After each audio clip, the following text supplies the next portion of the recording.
Speaker. Amy's here! Yay! Woo-hoo! Hooray! She's here! Hi everyone, my name is Amy Novello and my recitation is Housekeeping by Marilyn Robinson, written in 1980.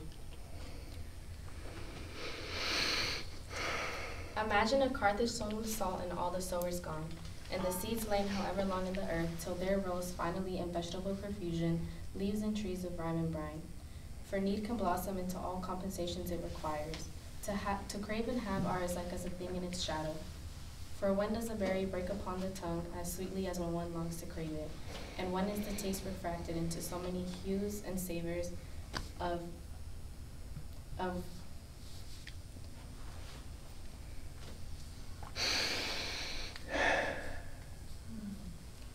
as ripeness and earth?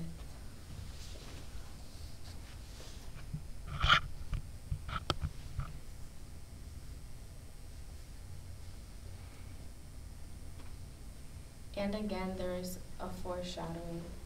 The world will be made whole.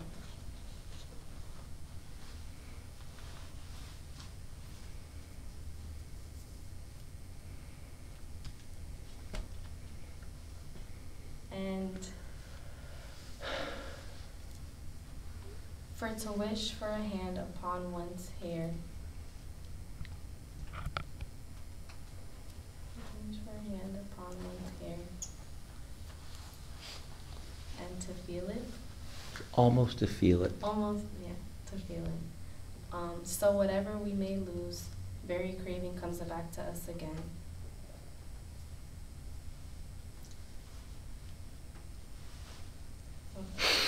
Very nice.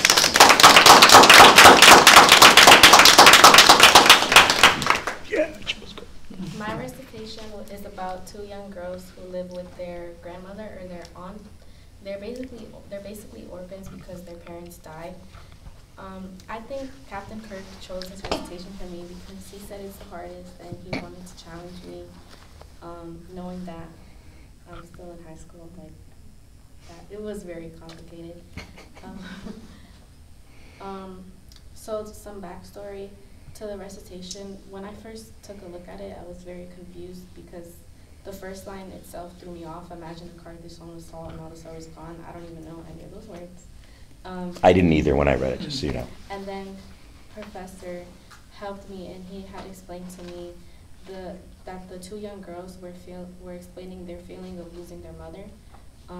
They were very close to their mom, and they suffer a lot with their aunt and uncle that they live with because they are mistreated. So they're explaining their feeling as if, like, Professor, he explained to me something about, like, in the Romans, and there was, like, a war, and then salt was thrown on the field, and all the crops died on purpose so that nobody could eat. They're basically explaining, like, the isolated feeling, and the amount of suffering that they've been through while not having their mom.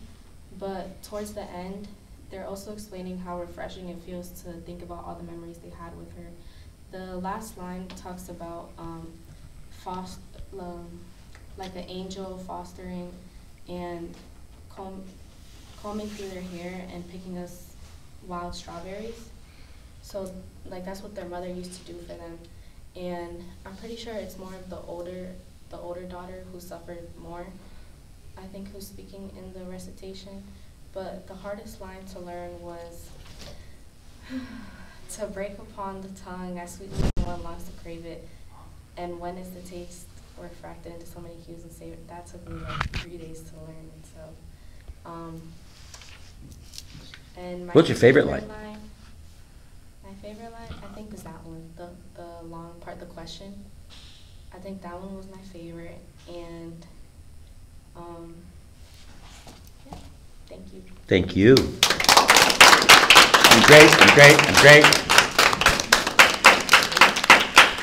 So Amy, there's a line: to crave and to have are as like as a thing and its shadow. Is that true? I think so. What's it mean? I think to crave is like you have something, like in the line it says to crave and have are as a thing in the shadow, and to have is the shadow like I feel like it's two different like feelings of emotion. Like they're craving their mother, but the shadow is their mom because they don't actually have her like present in their life. Thank you.